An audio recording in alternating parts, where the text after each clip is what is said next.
que cualquier economía, lo ideal es siempre, al menos en los países en vías de desarrollo, como el nuestro, ¿no? No podemos compararnos con los países industrializados. Su nombre ya lo dice todo, país industrializado. Han alcanzado un alto grado de desarrollo, ¿no? Nosotros estamos en eso, como país, intentando encontrar el rumbo. No es fácil, no es fácil, pero en perspectiva no veo yo un plan, un serio plan, ¿no? Que nos conduzca a darle mejor nivel de vida a la población y nos saque del desarrollo económico. Todo es a base de sacrificio, ¿no? Pero tiene que funcionar el mercado, tiene que funcionar el mercado. En esta etapa muy crítica de la economía mundial por el conflicto bélico, y hemos venido analizando con ustedes. No se trata de solo de que suba el trigo o el petróleo, que es clave para la industria, ¿no? El uso del petróleo es la materia prima más importante para un proceso de producción. Lo que estamos analizando son sus efectos colaterales. Seguro que pasaría unas 2, 3 horas hablando y dándoles los ejemplos, ¿no? Cuando yo digo que tiene efectos colaterales, eso quiere decir que no solamente son 2 rubros o 3 rubros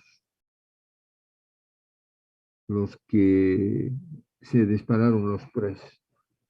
Como es una especie de telar de cadena con este mundo globalizado, justo a las 8 de la mañana, alguien me mandó, mediante mensaje, obviamente la conozco, es una chica economista, trabaja en una institución de estudios que hacen sobre la economía. Ha subido la tasa de interés. El Banco Central le da una atribución. Pronto, el fin de semana, ya lo van a tener el primer trabajo. Es individual, no es obligatorio, pero tiene su ponderación en notas. Es decir, el que quiere hacer, lo hace. El que no cree hacerlo, no lo hace, pero influye en ese 10% en el rubro de los trabajos, ¿no? Les aclaro muy rápidamente. Cualquier banco central de Bolivia, el Banco Central de Bolivia, el Banco Central de la Argentina, de Perú, Chile o de Estados Unidos, que el Banco Central de Estados Unidos da todo el lineamiento programático. La RF se llama, la Reserva Federal, ¿no? Tiene programado para este año 7 subas de tasas de interés, lenta y gradualmente. Cualquier banco, así sea el de Bolivia, sus atribuciones son que está enmarcada en la Constitución Política del Estado, en el entendido de que el encargado por ley para desarrollar la política monetaria es el Banco Central. Bueno, siempre ha sido así. El Banco Central de Bolivia, cuando percibe, obviamente a través de estudios se detecta eso, de informes de las, si hay mayor liquidez en el mercado, exceso de liquidez, ¿qué hace el Banco Central? Con una operación de mercado abierto, las famosas OMAs, puede subir la tasa de interés para que ese exceso de liquidez no genere inflación. Previendo eso. Entonces, bueno, al ofertar una tasa de interés, la banca que induce a que la población que la población deposite algunos ahorros a la banca. Bueno, entonces ya no están en circulación, están ganando bien, bien en lo posible el Banco Central. A veces puede haber una escasez de liquidez. La misma banca necesita liquidez todos los días. Las entidades de microcrédito hacen operaciones. Es un país informal, el sector informal es muy gigantesco en Bolivia. Bueno, a veces puede darse eso, es decir, que no hay liquidez. Entonces recurre nuevamente al Banco Central de Bolivia a una operación de mercado abierto. Inyecta liquidez ¿m? Al mercado para que no entre a procesos decisivos. Eso se da en determinados ciclos económicos, en determinados periodos. Estados Unidos últimamente estaba con una tasa de interés cero, vean, cero, por la pandemia, 2 años, el 20 y el 21. Y por los estímulos que generó la necesidad de contar con liquidez, al menos el Tesoro de Estados Unidos emitió miles, millones de dólares para contrarrestar al COVID. Mm. Les he comentado, a las familias les llegaba cada semana en función del tamaño de la familia. Si la saben todas los gringos, ¿no? Y llegaban los estímulos, buscando que no se caiga el consumo. Y de manera indirecta, bueno, evitar que haya recesión. Bueno, pasaron los 2 años, este ya se está yendo también. Estoy ya preocupado pensando en el primer examen, pero tenemos que avanzar. Nos encontramos con este conflicto bélico. Mm. Ahora el parámetro, les diré, es la DEF, ¿no? ¿Por qué? Porque es el Banco Central de Estados Unidos del país más industrializado. Entonces ha empezado a subir la tasa de interés.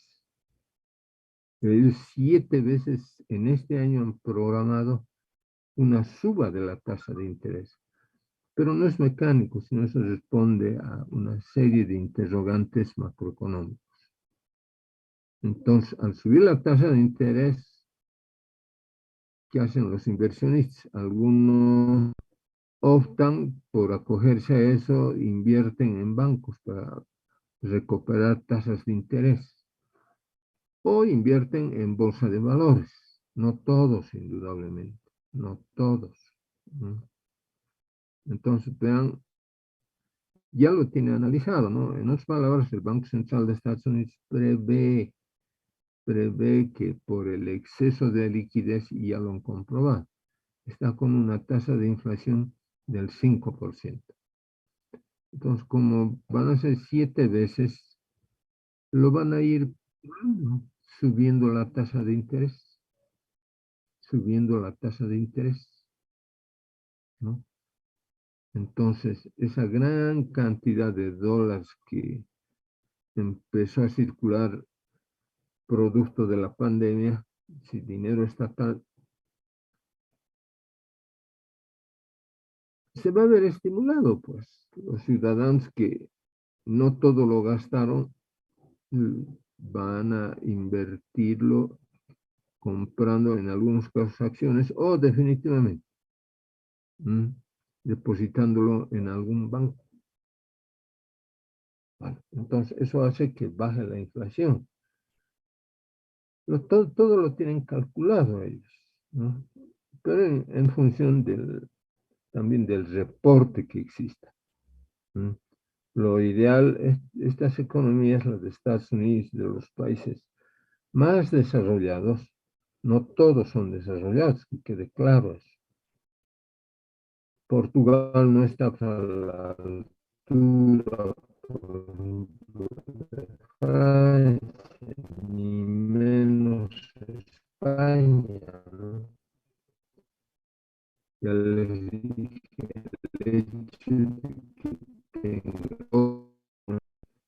del mercado europeo para aproximadamente 25.000 millones de dólares.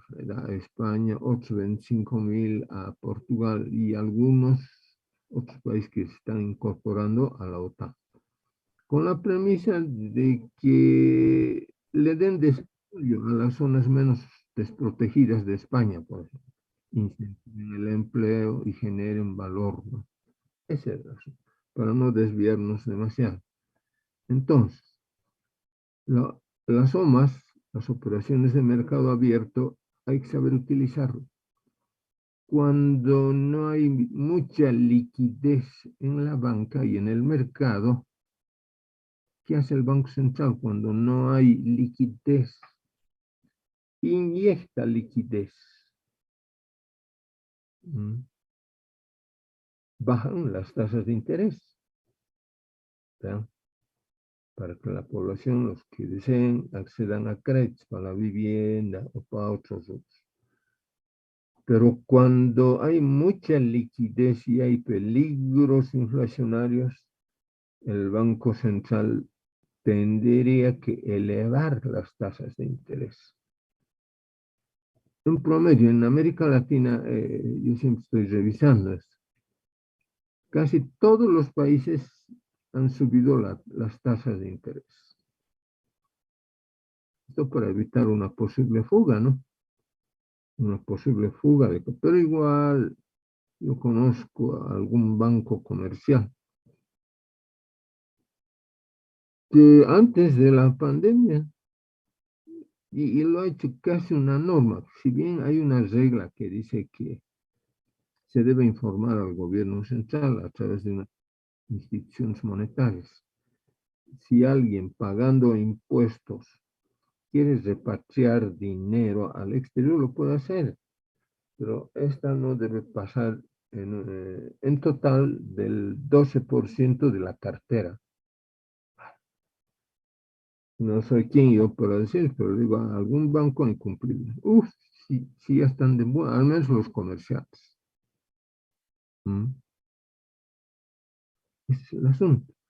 Entonces, ¿por qué tengo que explicar brevemente esta parte monetaria? Porque influye en la economía, ¿no? Hemos hecho economía abierta, que eso quiere decir que estamos llanos a que venga inversión externa, que es lo menos que hay, ¿no? Bueno, libertad económica, libertad de precios, libertad de mercado. Y pensamos, soñamos de que la economía, pese a los golpes de la pandemia, pese a los posibles golpes económicos que se están dando por la guerra, bueno, hay que saberla siempre asimilar, ¿no? Les he dicho uno o cientos de barcos chinos que traen su ropa, traen bienes y servicios desde el Asia, también desde el Japón o de Corea del Sur. Primero, por el encarecimiento del precio del petróleo, estas enormes naves, estas navieras gigantescas, cargan gasolina. Y al cargar gasolina, están pagando gasolina o utilizan diésel o petróleo mismo. Bueno, entonces cargan y ya tienen que pagar mayor valor agregado, ¿no? O sea, mayor precio. Bueno,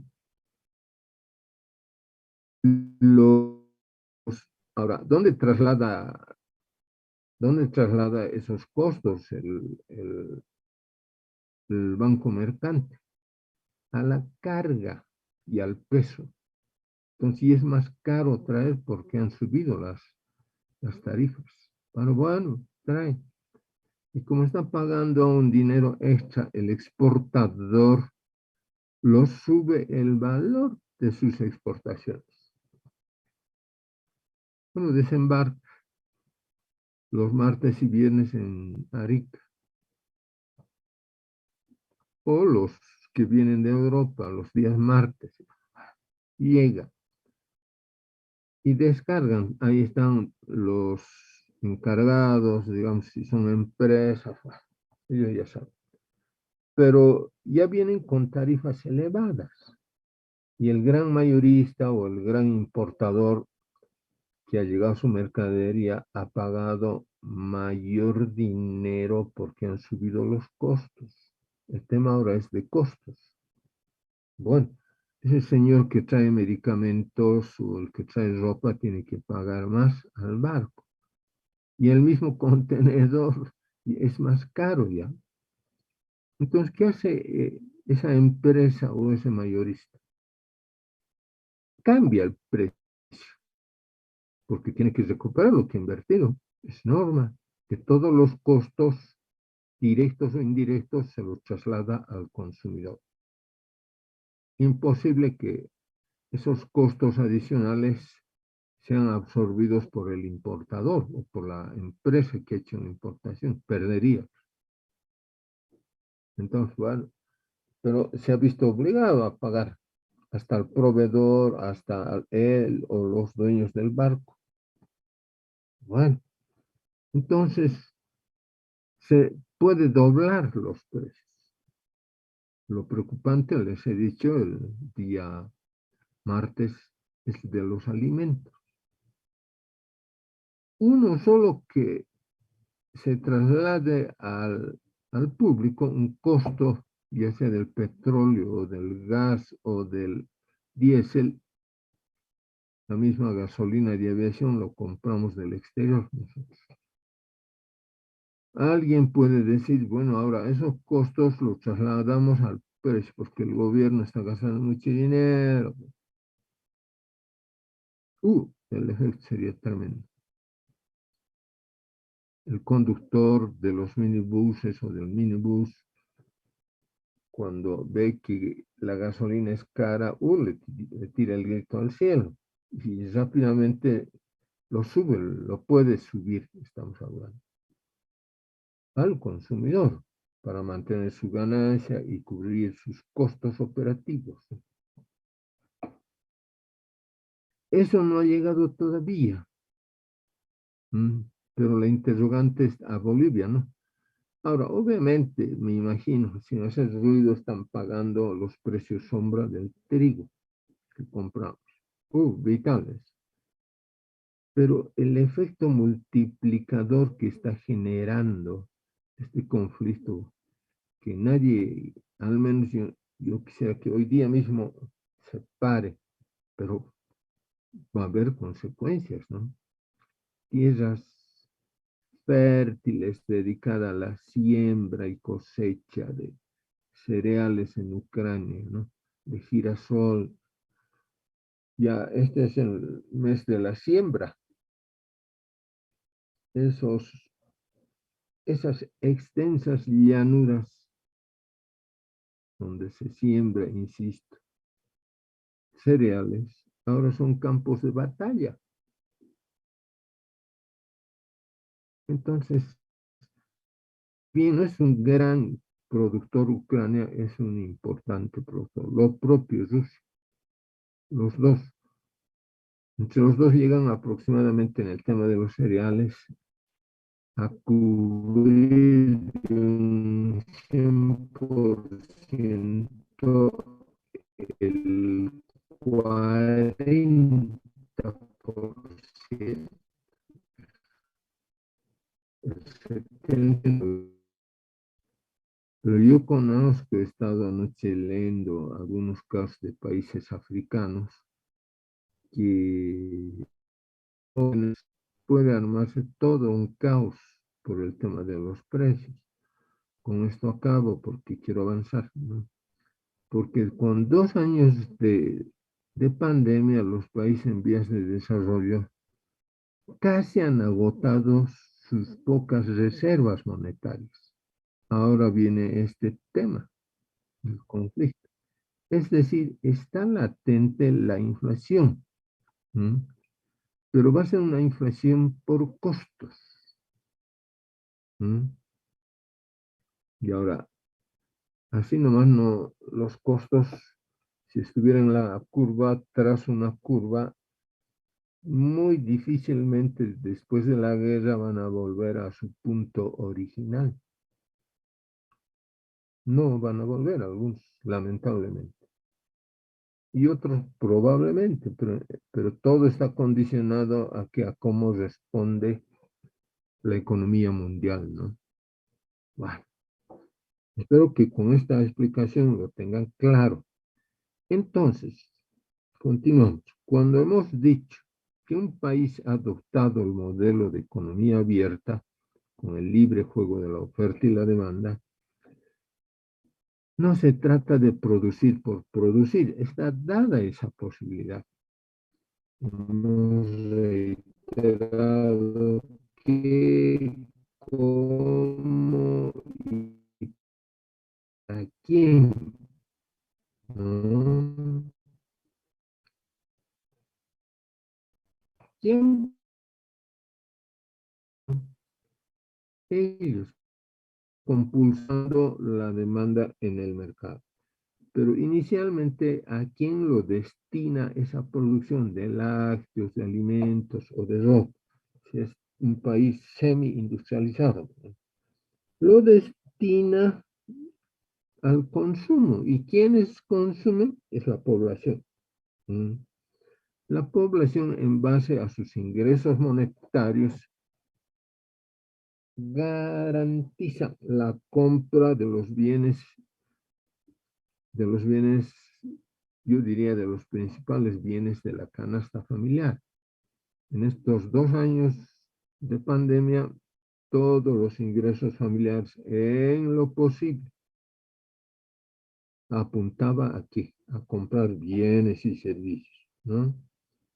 Bueno, pero después de, digamos, si hacemos abstracción del fenómeno que hemos explicado, ceteris paribus la guerra, Corea-Rusia, Rusia-Corea, bueno, si bien una parte importante de los ingresos familiares se destina al rubro alimenticio, pero puede haber profesionales, pero hay que generar las condiciones. Por su calidad de trabajo, puedes recibir una remuneración o un ascenso, por ejemplo, en alguna institución.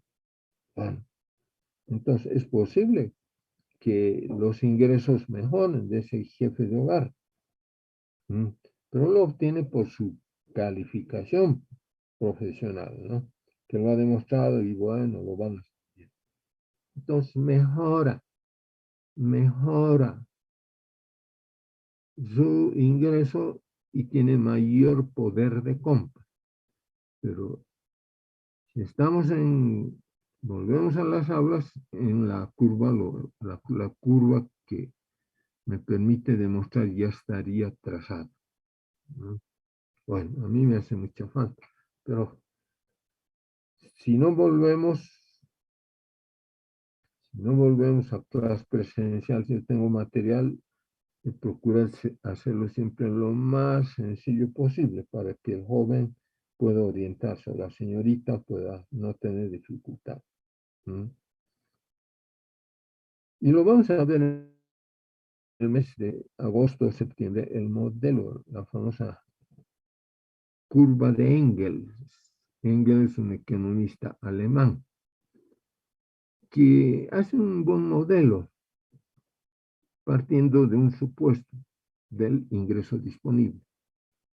Él, su aporte es eso, considera que el subsector bienes de consumo puede atraer mayor gasto. Puede que X familia, alguna familia, decida destinar parte del ingreso monetario en mayor proporción al grupo alimentación. Bueno, hace un análisis importante de rubro por rubro y él condiciona a que el ingreso disponible no pierda valor, no pierda valor. Eso es muy importante. Cuando el ingreso disponible o el ingreso del hogar, de la familia, cuando pierde valor. cuando aparece la subida de precios, ¿no? Ah, todavía acá no hay signos de inflación hasta el momento, ¿no? Pero no somos una isla. Está viniendo la inflación por costos. A ver, veamos cómo va cuando llegue acá esa tendencia, cómo se podría paliar, porque el ingreso es el peor, perdón, la inflación es el peor impuesto que un ciudadano de cada país puede pagar. ¿Por qué? Porque al subir los precios, el ingreso disponible pierde valor, pierde poder de compra. ¿Mm? Bueno, entonces, considerando que el mercado es abierto, considerando que está funcionando el mercado, no, no todos los hogares, no todos los individuos de un país concentran o van al mercado para gastar todo su ingreso. No, hay una escala de valores, una, a lo que los economistas llamamos, hay una elección, intercambio y costo de oportunidad. Sabemos que en el rubro, en el grupo alimentario del índice de precio al consumidor, la variable más sensible es el grupo alimentación, ¿no? Bueno, el jefe de hogar o la mamá va al mercado normal, normal, hay veces el hijo mayor va por encargo de la mamá, no hay problema en eso. ¿Mm? Hay familias metódicas, ¿no? Una elección para adquirir un bien dentro del mercado de libre competencia, en realidad se convierte, cuando yo hablo una elección, es un intercambio y costo de oportunidad. ¿Mm?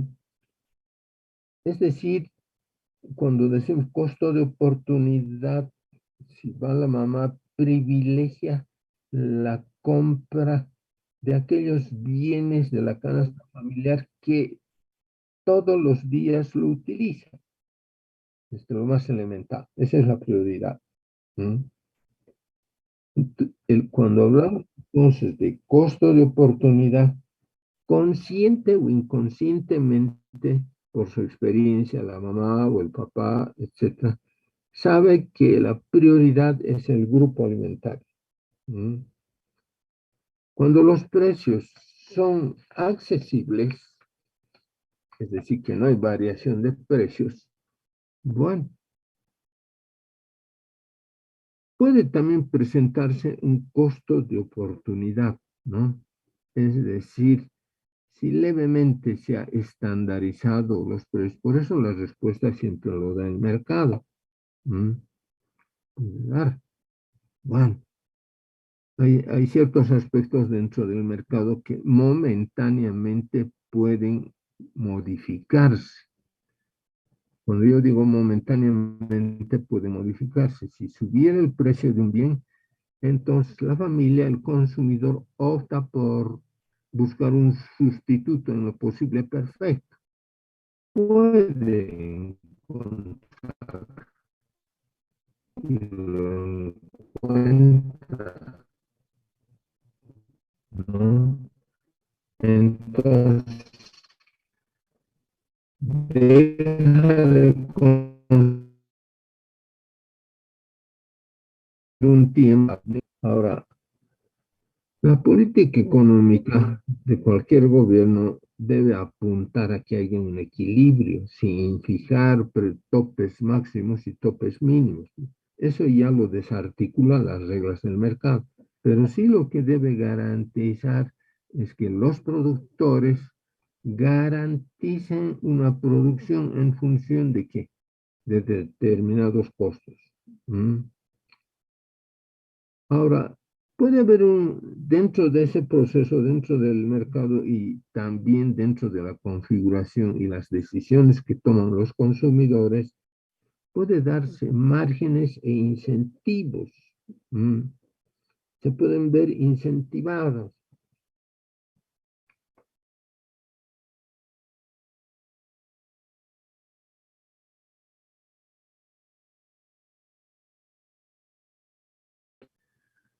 Farmacia Chávez dice que si su cliente va los días lunes va a recibir una rebaja del 7%.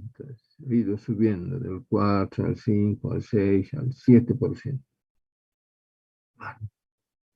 Esa es una estrategia, ¿no? Me imagino que están trabajando con mercadotecnia.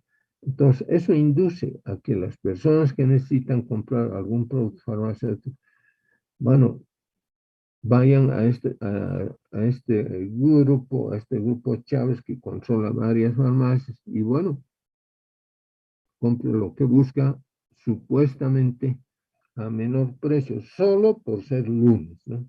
Bueno, pero la mejor forma de llegar al consumidor es con productos de calidad y con precios accesibles, capaces de cubrir los gastos familiares. Cuando hablamos de los incentivos, todas las acciones que hace el consumidor en el mercado lo tiene que tener eficiencia, ¿no? Todos, incluido quien está delante de ustedes, yo lo que les puedo decir, todos los que hacemos una transacción en un mercado, esa transacción no es producto no debe ser producto de la decisión. En realidad, en pequeña, etcétera, toma una decisión, sabe perfectamente cuáles son los bienes que va a consumir. Ocasionalmente puede comprar un otro bien, a ver, para medir si hay un efecto sustitución. Bueno, en otras palabras, lo que quiero decir es que él o los consumidores de una ciudad grande, pequeña, etcétera, tienen una escala de valores. Y los productores tienen sus costos de producción. Y lo que va a equilibrar en determinadas circunstancias es el acuerdo, el incentivo. Cuando hay un breve regateo de precios, sabe el comerciante cuánto puede bajar la empresa. Y sabe qué cantidad de dinero del ingreso disponible el jefe de hogar sabe hasta qué punto puede aceptar. Pero lo mejor de los mejores es siempre que hay un equilibrio, tanto en la compra como en la venta, ¿no? Aspecto muy importante. Puede haber un intercambio voluntario. El intercambio voluntario tendría que incluir al productor y al consumidor, o a la empresa que oferta sus bienes con el consumidor. Si se dan esas condiciones donde hay un intercambio voluntario, pero eso implica, digamos, de que haya reglas claras para el monopolio, que produce algunos bienes que no producen los otros. El monopolio no va a aceptar eso. No acepta el de precios, porque sabe que es el único que controla el mercado. Privilegiado, privilegiado. En muchos países, por no sacar leyes antimonopólicas, lo que acabo de decir. Yo les aseguro, si hacemos una encuesta entre las empresas que ofertan Internet, la diferencia no es significativa. Entre ellas se ponen de acuerdo. Entre ellas fijan parámetros en el tema de los precios. Entre ellos, en determinado momento, se unen para controlar el mercado. Bueno, así funciona, porque que tengan rivalidad en las empresas, unas a otras. Pero en determinadas circunstancias, ¿qué los une? Los precios. ¿No? Una puede ofrecer menos 5 centavos, o menos 10 centavos, o menos 2 bolivianos. ¿No? Y hay veces el consumidor opta por eso. ¿No?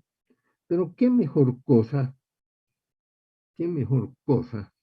que generar las condiciones para que no haya estos deslices. Voy a exagerar un poco, que haya muchas empresas que oferten Internet. Mm, Bueno, pero eso está en función también de los costos, ¿no? Hay veces en el mercado puede presentarse lo que nosotros decimos una falla del mercado. Todo el análisis microeconómico que estoy haciendo es sobre el mercado, haciendo abstracción de una serie de otros factores. ¿Mm? Podríamos decir entonces, ¿qué es el mercado de competencia perfecta? Tiene que ser eficiente o tiene que apuntar a que sea eficiente. Eso implica reglas claras para los productores, implica un margen de beneficio para los consumidores. Pero también quiero subrayar que el mercado no siempre trabaja de manera eficiente. ¿Mm? A veces puede haber un desborde, digamos, de un producto. Ah, si es un Estado inteligente, debería de tener su superintendente de empresas. ¿Mm?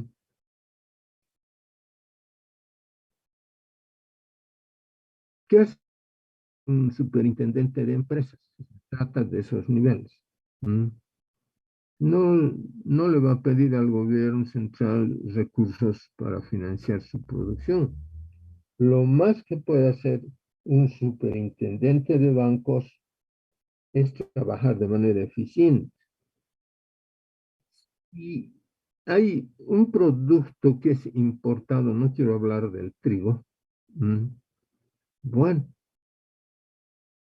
pero no queda otra. ¿Mm? Entonces, si la subida es muy alta, para evitar el impacto en la población, bueno, puede bajar entonces porcentajes o puede declarar arancel cero, no a todos los productos, sino a aquellos productos de la canasta familiar, con arancel cero por la crisis de este conflicto bélico. No solamente van a ser pequeñas empresas, puede haber hasta microempresas, ¿no? Empresas familiares, las que se dediquen. Bueno, bueno, ¿a qué comprador de bienes y servicios, a qué comprador de bienes y servicios le agrada que cuando va al mercado suban los precios? No, no, no. A nosotros los consumidores no nos agrada que suban los precios. Pero ¿a quién le agrada que suban los precios? A los vendedores. Si son empresas en un mercado, las empresas. ¿Mm? Pero entonces hay un desacuerdo, pues hay un desacuerdo, tanto entre compradores como vendedores. ¿Mm? Pero puede que esa señal que ha llegado del mercado sea bien aceptada por los productores, se vean incentivados, ¿no? Para incluso mejorar su producción, porque los precios han subido. ¿Mm? Si estuviera en la clase, trazo las curvas para ver este fenómeno, pero tiene que haber un acuerdo. Puede que el consumidor recurra al consumo marginal. ¿Qué será el consumo marginal? A ver, en sus palabras, cualquiera de ustedes, la señorita Rivas, Andrea Rivas,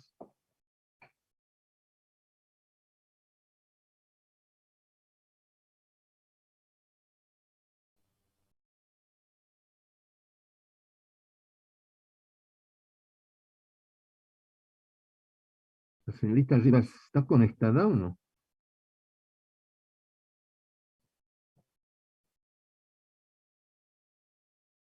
Por razones de tiempo, cualquiera de ustedes. David, Marcel, Henry Cortés, la señorita Jocelyn, Jocelyn Chiara, a ver, cualquiera de ustedes. Licenciado, acá. Adelante, ya, ahora sí la respuesta. Yo le reitero, a ver, digo, algo, si suben los precios, muy buena señal para los productores, para los que ofertan su producto. Muy mala señal para los consumidores. ¿Cómo hacer que ambos entren en un acuerdo? Lo que los economistas llamamos cómo hacer que esa interacción de vendedores, oferentes y compradores, demandantes de bienes, lleguen a un acuerdo en cuanto al precio final de venta.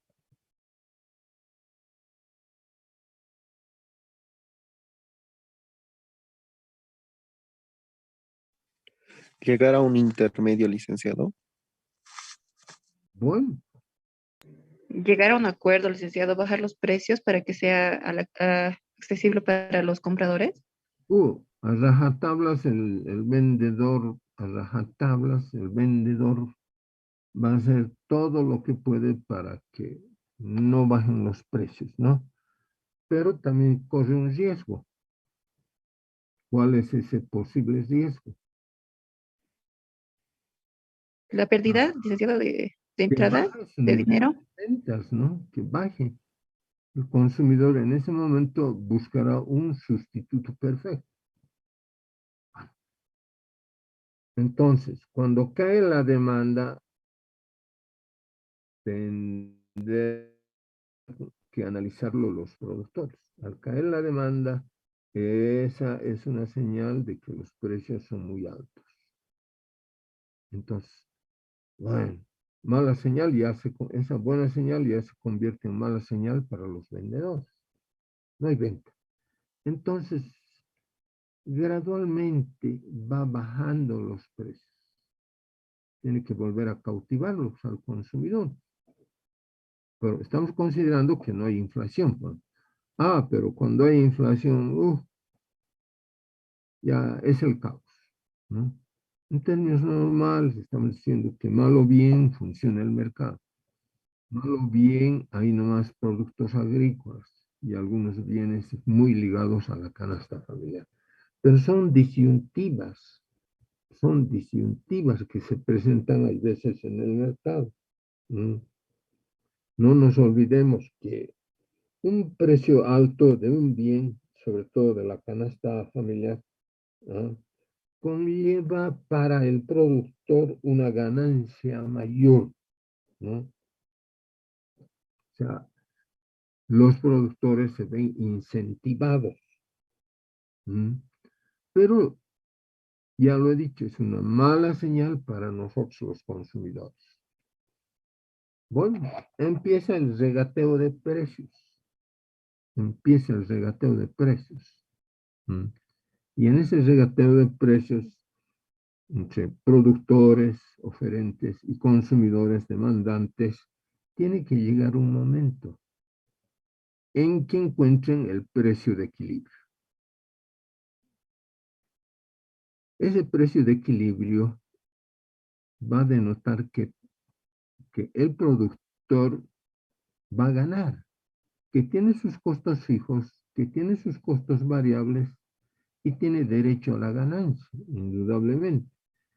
Entonces, en el regateo de precios, porque él ve que ha programado su función de producción y que ha caído la venta, bueno, puede ceder 1 punto, 2 puntos o 3 puntos, cosa de volver a equilibrar los precios.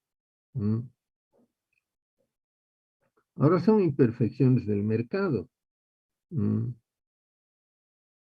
Ahora, en determinado momento, ¿no?, Cuando yo digo imperfecciones en el mercado, podemos decir que hay uno o dos productores y sus costos son muy elevados. Ah, pero puede haber otro productor que sus costos estén totalmente equilibrados con el precio final de venta. Bueno, entonces, ¿quiénes se quedan en el mercado? Los más competitivos. Les he hecho un análisis largo el otro día, pero creo que quedó claro desde la infancia del capitalismo, en la fase de libre competencia. Muchos se quedaron, los más agresivos, con una mentalidad eminentemente basada en la excelencia en el trabajo, quedan en el mercado. Los más débiles se van quedando. Esto es muy importante. Bueno, puede aparecer un costo en el proceso de producción, un costo incrementado. Es deber obligación del productor ver si ese factor está distorsionando sus costos de producción. Tendría que hacerlo, ¿no? Donde se cae todo es cuando un productor utiliza muchos insumos que son producidos en el exterior. Ya, ya no podrá hacer nada. Entonces, ¿qué es lo que ocurre? Que los costos se han incrementado en el país de origen en la cual se producen esos insumos para producir determinados bienes. Con la pandemia, los microchips aplicables a la industria de motorizadas drásticamente cayó su producción. Y al caer su producción, cientos de automóviles no podían lanzarse al mercado en todos los países que producen porque no tenían el cerebro electrónico. O sea, son factores, ¿no? Ahora, para cerrar esta parte, en algunos bienes, yo diría en los bienes del grupo alimentación, cuando hay subida de precios, ahí con medidas de política económica, excepcionalmente, el Estado, pero estoy diciendo excepcionalmente, en un momento de gravedad, digamos, excepcionalmente el gobierno puede recurrir a precios sombra. Es decir, a los productores, les dice, por 3 meses vamos a subvencionar esta subida de precios. Es eso lo que lamentablemente va a ocurrir con el trigo. Pero de aquí a un tiempo, no es mañana, pasado. No es cuestión de ir a sembrar y producir pasado mañana trigo, no. Hay todo un año agrícola, ¿no? Bueno, hay veces puede darse eso. Les doy algunos ejemplos. En la crisis inmobiliaria del 2008 en Estados Unidos, cuando los bancos atrajeron a la clase media de Estados Unidos con mercadotecnia, los atrajeron a sus ventanillas diciendo que ciudadano norteamericano tiene que, bueno, comprarse un departamento o una casa y el banco le presta. Era toda una estrategia de la banca privada de Estados Unidos, que gana dinero, gana, pero cuando esa ganancia entra en el cerebro, quiere más ganancia, más ganancia. Bueno, y atrajeron a los incautos. Gente de bien, hasta bancos poderosos de Europa cayeron en el cuento. Era tal la demanda de dinero para comprar departamentos y casas que les faltó liquidez. Muchos bancos norteamericanos, como el Morgan, por ejemplo, que es el principal, invitó a inversionistas alemanes, inversionistas suizos, a que vengan a multiplicar su dinero, a ganar dinero, así de manera directa, y el Banco Morgan les va a pagar altas tasas de interés, que tuvo que pagar, ni vuelta que dar.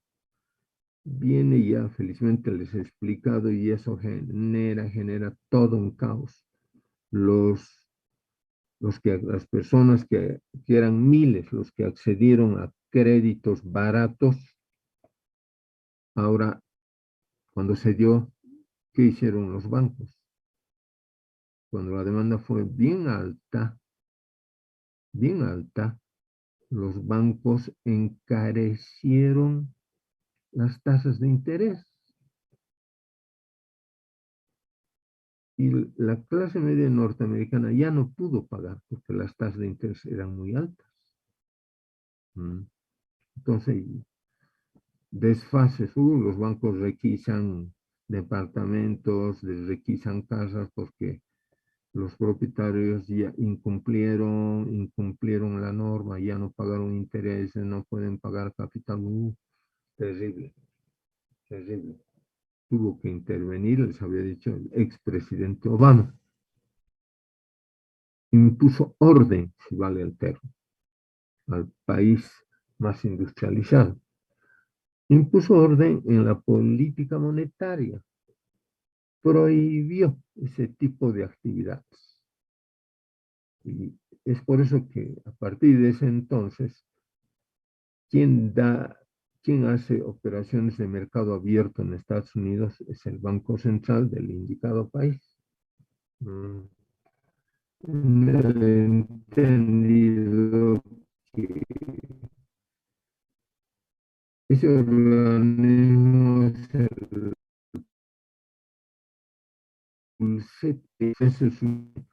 puede que aparezca ahí un monopolista que ha jugado con la producción, lo ha elevado los precios, y al elevar los precios ha sufrido un impacto el consumidor. Bueno, entonces, para eso tiene que estar claramente definido si son válidas o no válidas los instrumentos que hacen para subir los precios. Hay veces así. Por eso no es que se hayan cansado los europeos.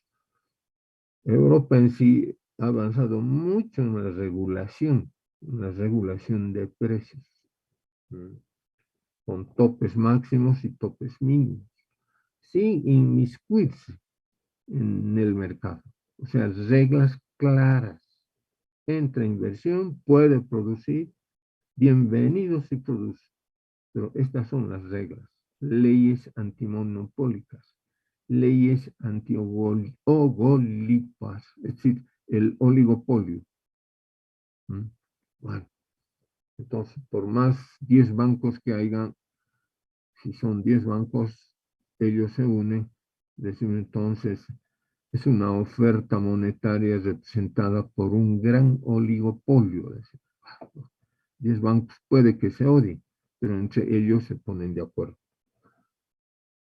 Entonces, si la ley es clara y el gobierno también es claro, prohíbe esas prácticas.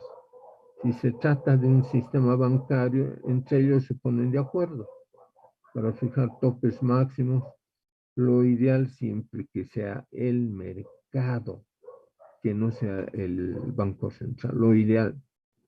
Pero hay veces por la importancia, el Banco Central en Chile, en Perú, fija las tasas de interés. En síntesis, entonces, siempre en algún momento va a haber fallas en el mercado. Pero si dejamos que funcione bien el mercado, es en el mercado cuando alguien o algunos suben deliberadamente, tal vez con razón o sin razón, suben los precios. Instintivamente los consumidores compran menos, se desplazan a otro nivel y cae la demanda de aquellos sectores que han incrementado los precios, ¿no? Pero cuando ya entramos a procesos especulativos, cuando hay escasez, bueno, ya se hace incontrolable. Espero que haya quedado claro esto. Si alguien tiene alguna duda, adelante.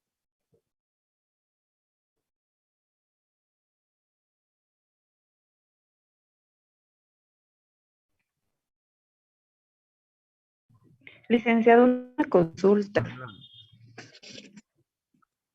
Eh, Mire, si bien ahora la economía, digamos, está moviéndose de manera lenta porque con las cosas que han pasado, etcétera, ¿por qué, digamos, en ciertos años pasados había una economía bastante buena? Yo me refiero más que todo porque hacen mucha referencia cuando estaba de gobierno los primeros años de Evo Morales. ¿Por qué hay esa diferencia entre ese momento y el ahora, licenciado? ¿Cuál es el Eso se principal explica. motivo, licenciado? Bien, buena pregunta, señorita. Eso se explica a través de los ciclos económicos. ¿Mm? Se llama un ciclo a una etapa económica en la política económica de un país. Lo voy a supersintetizar. Cuando sube don Evaristo Morales, sube con mucha expectativa, rodeado de gente que dice que es de izquierda. Armaron un show, ya ganó él. Y eso sorprendió a mucha gente. ¿Mm? Un indígena. Pero usted sabe que no habla bien Aymara, no habla bien Quichua, no. Bueno, él sabe por qué. Desde mi punto de vista, fue un issue mediático. Evidentemente ganó en elección. Pero hasta ese momento la deuda externa que dejaron los anteriores gobiernos estaba bordeando casi los 5.000 millones de dólares. Hoy en día la deuda externa está en 22.500 más o menos. Uf, se elevó. Bueno, eso impulsa que los organismos internacionales en Bolivia nos condonen parte de la deuda. El Banco Mundial nos condona 1.000 millones de dólares. También nos condona 1.000 millones de dólares el BID. El Fondo Monetario nos condona 500 millones de dólares. El Japón no mucho, unos 80 millones, por ahí, algunos países. O sea, sube sin mucha presión de deuda externa. Pero niñita, a ver, ¿qué es condonar? Señorita, ¿qué es condonar? Simplemente es anular la deuda, ¿verdad? Perdonar. ¿Mm? Perdonar con recomendaciones. Maneje mejor, influya en sus inversiones, que sus inversiones vayan al sector productivo. Ya, es decir, deuda cero. Felicidad. Bueno, sin mucha deuda que pagar, se dio el primer mandato del señor Evaristo Morales. Y, a ver, veamos, aparece una demanda extraordinaria de materias primas. El 2008 aparece ya, presionado por la gran demanda de China por parte del petróleo, minerales, pues no se olviden, China está intentando industrializarse. Y eso, por efecto multiplicador, afecta a las bolsas. El, el petróleo, en el mejor momento, se vende en $140, pero no somos países exportadores de petróleo. En ese momento exportábamos gas porque teníamos. Y como estaba indexado el precio del petróleo con el precio del gas, sube el precio del petróleo, sube el precio de la gasolina. Y se hacía un análisis trimestral para sacar un promedio. Y ese promedio era el pago que debía efectuarlo el Brasil y la Argentina. Eso duró hasta el 2014. Entró mucha liquidez por la exportación de materias primas. Mucha. Entraron 15.000 millones de dólares. Y el 2014 se desploman los precios. Es normal, aparece la bonanza, eso dura un tiempo. No hay una bonanza eterna. El único que 10 años mantuvo un crecimiento sostenido, fue el gobierno del señor Bill Clinton en Estados Unidos en la década del 90. Uh, crecía y crecía la economía de Estados Unidos. Pero siempre, una vez que se agota la bonanza, aparece la recesión. Cuando aparece la recesión, se caen los precios. Y el precio del petróleo cayó a $26. No cubría ni los costos para algunos. Entonces el país ya no contuvo con importantes ingresos, porque cayeron los precios de los productos agrícolas, de los minerales, bueno, son ciclos. ¿Mm? Entonces ya no hubo la cantidad y la calidad de ingresos a la economía. Entonces se había acumulado 15.000 millones de dólares. Bien, el mismo 2014, ya aparece el déficit, el déficit fiscal. Es decir, el gasto fiscal es mayor al ingreso fiscal. En el 2015 se incrementa el déficit fiscal. Eso quiere decir que el gasto fiscal es más alto que el ingreso. Lo ideal es que haya equilibrio entre ingreso fiscal y gasto fiscal. 2014, 15, 16, 17, para no cansarlo hasta el 19, el déficit es cada vez más grande. Y ahí el pueblo se levanta y a patadas quiere sacarlo. Y él se va en avión, ¿no? Ya no hay eso. Hecho muerte, decía. Pero apenas se dio eso normal, yo diría, como cualquier ser humano opta por irse al exterior. Bueno, el que no se va es el presidente de Ucrania, ¿no? Semejante batalla podía irse, ¿no? Pero no se va. Entonces, el déficit fiscal creció otra vez. 2014 al 2019, para cubrir el déficit, el Estado boliviano a través del Banco Central emitía bonos soberanos, recurrió al endeudamiento interno, al endeudamiento interno para todas las economías a nivel mundial paralizadas. País en vías de desarrollo, sufrimos el impacto, cae la poca producción. 2021, bueno, hay elecciones, gana Don Luis Arce, el mago le dice, pero no ha podido hacer nada hasta el día de hoy. ¿Por qué? Porque cada mes están recurriendo al endeudamiento interno, dinero de las AFPs, dinero que acotamos los que trabajamos para nuestra jubilación. Bueno, lo que no puede captar son recursos del exterior, porque no ofrece garantías, pues, de estar con esos falsos discursos. Hay que darle felicidad, pues, a la población. Seguir viviendo de esas ideas no conduce a nada. Entonces se acabó el gas. Tenemos para 4 a 5 años más. Lo poco que está produciendo,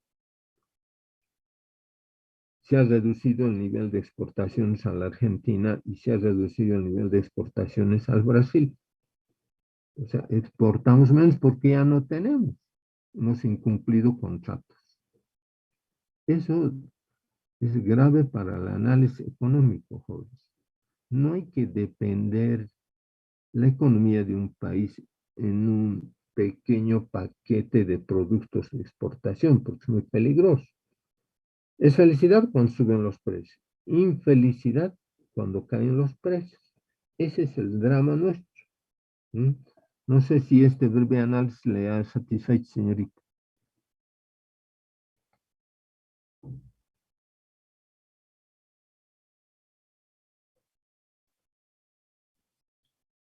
Licenciado, buen día. Sí, adelante. Licenciado, yo tenía esa duda. ¿Por qué tanta deuda, licenciado, en nuestro país? O sea, Porque el gasto fiscal es muy grande. Entonces, ¿qué es lo que hay que hacer? Reducir el gasto fiscal. reducir los gastos corrientes, reducir los gastos gubernamentales. Pero si hace eso, imagínense, para frenar ese déficit, tiene que recurrirse a tarde o temprano, tiene que haber un equilibrio fiscal. No es cuestión de pedir, a ver, al BIR, que somos un país, nos está asesorando el tema moral. Ellos ya saben que ya pasó eso. Y dice, muy bien, pero no es cuestión de que le hagan un cheque en un organismo internacional, no. Hace un análisis profundo de la economía boliviana y puede llegar a conclusión. Es como en un banco o en una entidad de microcrédito. La entidad de microcrédito o de un banco se opera en la línea de microcrédito. ¿Qué hace? Hace un análisis de esa señora o ese señor que es de la Justus o de la Feria 16 de julio. Son pequeños créditos. Ve si va a poder pagar o no lo que está pidiendo, digamos 500 soles. Si es evidente que tiene ahí su puesto, va el oficial de crédito, investiga, sí, ahí vive. Tiene que pues, asegurarse que le va a pagar, le va a devolver el microcrédito y tiene que obtener una ganancia a través de la tasa de interés, ¿no? Entonces lo mismo hacen los organismos. En algún momento se tendrá que, yo digo, soy partidario de que se abra. Entonces, bueno, vean el, no es el BID, sino el Fondo Monetario en los últimos meses del gobierno de la señora Yanine, no solamente a Bolivia, a muchos países que han estado con problemas de iliquidez, les ha ido dando créditos, ¿m? Con tasa de interés 1%. Gana de don Luis Arce, dicen, hay que devolver esa plata al Fondo Monetario. Devuelve, pero después accede a créditos con el mismo Fondo Monetario. ¿Y a qué tasas? Entre el 5 y el 6%.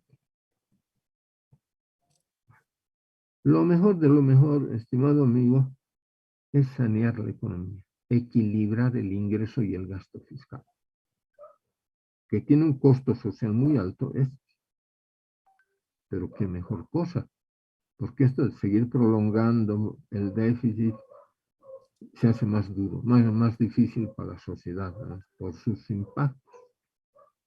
Es como si, a ver, yo me voy por la Montes, yo tenía un colega que ya se jubiló, hay veces al atardecer yo tenía clases, salía de mis actividades y me iba por rumbo a la Montes. Y un día me venía por la Plaza Guino, entré ahí, hay un restaurante ahí cerca al edificio de la Montes.